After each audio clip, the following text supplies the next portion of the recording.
भारतीय संगीत क्षेत्रातील स्वरसम्राज्ञी आशा भोसले यांचे रविवारी वयाच्या 92व्या वर्षी निधन झालं. श्वास घेण्यास त्रास होऊ लागल्याने त्यांना ब्रीच कँडी रुग्णालयात दाखल करण्यात आलं होतं. मात्र मल्टी ऑर्गन फेलियरमुळे त्यांची प्राणज्योत मालवली. सोमवारी सायंकाळी त्यांच्यावर अंत्यसंस्कार झाले. शिवाजी पार्क येथील स्मशानभूमीत त्यांचे पुत्र आनंद भोसले यांनी त्यांना मुखाग्नी दिला. महाराष्ट्र पोलिसांनी त्यांना मानवंदना दिली, तर उपस्थित गायकांनी अभिना जाओ छोडकर हे अजरामर गीत गाऊन लाडक्या आशाताईंना भावपूर्ण श्रद्धांजली वाहिली. यावेळी मुख्यमंत्री देवेंद्र फडणवीस यांच्यासह मनोरंजन आणि राजकीय क्षेत्रातील दिग्गजांनी त्यांचे अंत्यदर्शन घेतले. संगीताच्या 8 दशकांच्या कारकिर्दीत हजारो गाणी देणाऱ्या आशाताईंच्या निधनाने संगीत क्षेत्राची कधीही न भरून निघणारी हानी झाली आहे.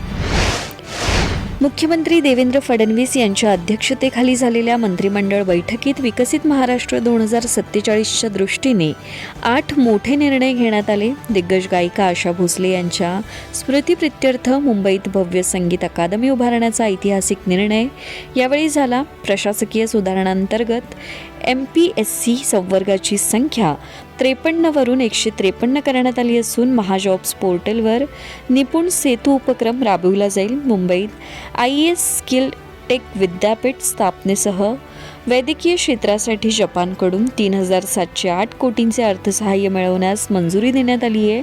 या निर्णयांनी राज्याच्या सर्वांगीण विकासाला मोठी गती मिळणार आहे. भारतीय हवामान विभागाने 2026 सालच्या मान्सूनचा पहिला अंदाज जाहीर केला असून शेतकऱ्यांसाठी ही बातमी काहीशी चिंतेची आहे. यंदा महाराष्ट्रात सरासरीच्या 90 ते 95% पाऊस पडण्याची शक्यता आहे. म्हणजेच पाऊस सामान्यपेक्षा कमी राहील. कोकण, विदर्भ आणि मध्य महाराष्ट्रात पावसाचे प्रमाण कमी असू शकते. मान्सूनच्या सुरुवातीला पाऊस व्यवस्थित असेल, मात्र जुलै ते सप्टेंबर दरम्यान एल निनोच्या प्रभावामुळे पावसाचा जोर ओसरण्याची चिन्ह आहेत. एकूणच कमी पावसामुळे राज्यावर दुष्काळाचं सावट येण्याची भीती निर्माण झाली असून बळीराजा पुन्हा एकदा चिंतेत सापडलाय. अष्टविनायक तीर्थक्षेत्रांपैकी एक असलेले रांजणगाव येथील महागणपती मंदिर 15 एप्रिल ते 31 जुलै 2026 या कालावधीत भाविकांसाठी बंद राहणार आहे. राज्य शासनाच्या अष्टविनायक आराखड्याअंतर्गत पुरातत्व विभागामार्फत मंदिराचे जतन, दुरुस्ती आणि संवर्धनाचं काम हाती घेण्यात आलंय. या कामाच्या नियोजनासाठी देवस्थान समितीने घेतलेल्या ठरावास धर्मादाय आयुक्तांनी मंजुरी दिली आहे. मंदिर बंद असले तरी गणरायाची नित्यपूजा आणि धार्मिक विधी परंपरेनुसार सुरू राहतील. मात्र भाविकांना प्रत्यक्ष दर्शनासाठी प्रवेश दिला जाणार नाहीये. मंदिर सुरक्षिततेसाठी आणि भाविकांच्या सुविधेसाठी हे पाऊल उचलण्यात आलं असून प्रशासनाने भाविकांना सहकार्याचं आवाहन केलंय. बिहारच्या राजकारणात 2 दशकांपासून सत्तेच्या केंद्रस्थानी असलेले नितीश कुमार आता दिल्लीच्या राजकारणात सक्रिय होणार असून त्यांच्या रिक्त जागी राज्याचा नवा मुख्यमंत्री कोण याची उत्सुकता शिगेला पोहोचली आहे.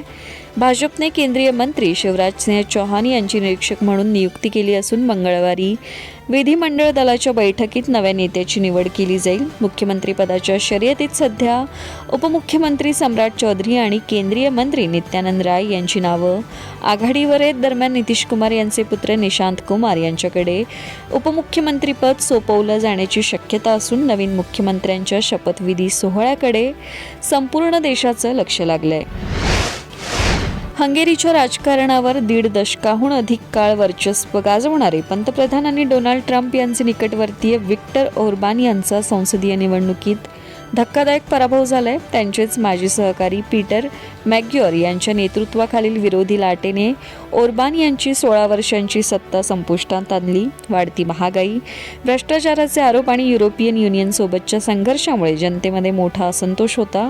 या सत्तांतरामुळे युरोपीय राजकारणात आता मोठ्या बदलांचे संकेत मिळत आहेत. पीटर मॅग्युअर यांच्या या विजयानंतर पंतप्रधान नरेंद्र मोदी यांनी त्यांचे अभिनंदन केले. भारत आणि हंगेरीचे मैत्रीपूर्ण संबंध भविष्यात अधिक घट्ट होतील आणि दोन्ही देश मिळून प्रगतीसाठी काम करतील अशी आशा पंतप्रधान मोदी यांनी व्यक्त केली आहे. इराण आणि अमेरिका यांच्यातील पाकिस्तानात झालेली चर्चा निष्फळ ठरल्यानंतर आखाती देशात युद्धाचे ढग गडद झालेत. राष्ट्राध्यक्ष डोनाल्ड ट्रम्प यांनी स्ट्रेट ऑफ होर्मुझच्या नाकेबंदीचा निर्णय घेतल्याने तणाव वाढला असून आज सायंकाळी 7:30 वाजल्यापासून अमेरिकन नौदल ही कारवाई सुरू करणार आहे. दरम्यान इस्रायलचे पंतप्रधान बेंजामिन नेतन्याहू यांनी सीज फायर कोणत्याही क्षणी संपू शकतं असा इशारा दिलाय. इराणने कराराचे उल्लंघन केल्यामुळेच अमेरिकेने हे कठोर पाऊल उचलल्याचे नेतन्याहू म्हणाले. शत्रूला सीमेपासून दूर ढकलण्यासाठी इस्रायली सैन्य सज्ज असून संपूर्ण सुरक्षेसाठी आमचा लढा सुरूच राहील असं त्यांनी स्पष्ट केलंय. बजाज ऑटोने आपल्या ग्राहकांसाठी एक आनंदाची बातमी दिली असून 350 सीसी इंजिन असलेली नवीन डॉमिनर बाईक भारतीय बाजारात लॉन्च केली आहे. या नवीन मॉडेलवर GSTचा दर कमी लागू होत असल्याने गाडीची किंमत थेट 37,000 रुपयांनी कमी झाली आहे. आता ही बाईक 2,03,000 रुपये एक्स शोरूम या किमतीत मिळेल. लांब पल्ल्याच्या प्रवासाची आवड असलेल्या तरुणांसाठी बजाजने हे दमदार आणि परवडणारे मॉडेल आणले. कमी किमतीत जास्त पॉवर आणि आरामदायी प्रवास देण्याचा प्रयत्न कंपनीने या माध्यमातून केला असून आता ही बाईक सामान्यांच्या बजेटमध्ये आली आहे.